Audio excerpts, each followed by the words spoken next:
तो अपने प्रिय भक्त विदुर को याद करते हुए भगवान कृष्ण ने द्वारिका में अंत समय में कहा, उद्धव मेरे प्रिय भक्त विदुर को भी ये भागवत कथा सुनाना जो मैंने तुझे सुनाया है। तब विदुर जी और उद्धव जी का मिलन वृंदावन में यमुना के तट में हुआ। बड़े मुश्किल में उद्धव जी भगवान के वियोग को सहन कर पाए थे। आज विदुर जी ने याद दिला दिया,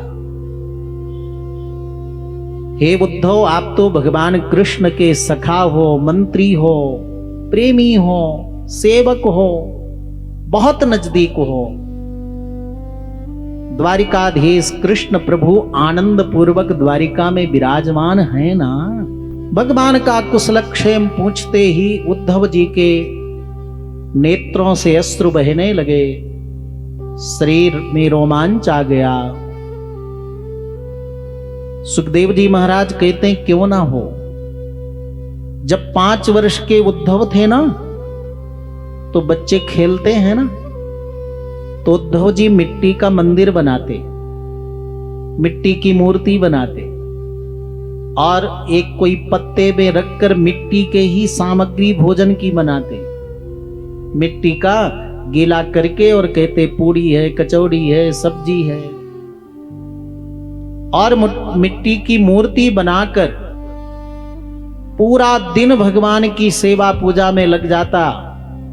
5 वर्ष के उद्धव खेल खेल में भगवान का दिन भर अनुभव करते, स्नान जलपान भोजन भी याद न रहता। जो 5 वर्ष में इतना भक्ति में डूबे रहते उद्धव, आज तो भगवान कृष्ण का बहुत संग इनको मिला है। कितने वर्ष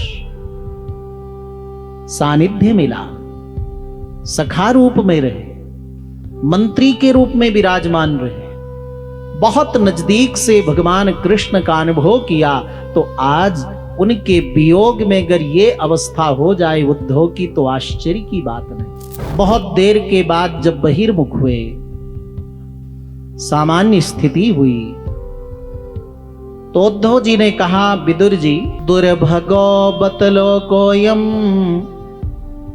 यदवो नितरामपि ये संबसंतो न विदुहो हरिम मीनायुवोड्डुपम। गंगा जी में मछली रहती है, लेकिन गंगा जल के महत्व को नहीं समझ पाती। वैसे यदुकुल में भगवान स्वयं नारायण अवतार लेकर कृष्ण के रूप में विराजे, लेकिन इन लोगों ने भगवान कृष्ण के महत्व को समझ नहीं पाया। जैसे गंगा जी में रहती हुई मछली गंगा जल के महत्व को नहीं जानती, वैसे भगवान कृष्ण के संग रहते हुए भी यदुवंशियों को भगवान कृष्ण समझ में नहीं आए, और लोग न समझ पाए कृष्ण को भगवान के रूप में तो दुर्भाग्यशाली हैं ही, लेकिन सबसे बड़े अभागी तो ये यदुवंशी लोग हैं। देखो कुछ लोग ही भगवान को समझ पाए, वे लोग कितने भाग्यशाली होंगे। क्या बताऊं भगवान की उदारता को। आप भी तो उस सभा में थे विदुर जी ना, जिस सभा में बड़ा दुष्ट शिशुपाल भगवान कृष्ण को गालियां बक रहा था, और प्रतिदिन 99 बार गाली भगवान कृष्ण को देता था। और उस सभा में जहां सब स्वागत में कृष्ण के पलक पावड़े बिछा रखे थे, ऐसी सभा में भगवान कृष्ण के गुणों का वर्णन न सह पाया और शिशुपाल गालियां बकता रहा। भगवान ने जब चक्र से उसका सिर काटा तो एक ज्योति निकली और भगवान कृष्ण के चरणों में लीन हो गई। दृष्टा भवद्भिर ननुराजसूये, उस राजसूय यज्ञ में तुमने भी देखा, बड़े बड़े योगींद्र मुनींद्र जो उत्तम गति चाहते हैं प्राप्त नहीं होती, वो उत्तम गति प्रभु ने गाली देने वाले उस पापी शिशुपाल को प्रदान किया। ऐसा उदार तीनों लोक में कौन होगा भगवान से बढ़कर, जो अपने शत्रु को भी सदगति दे, मुक्ति दे।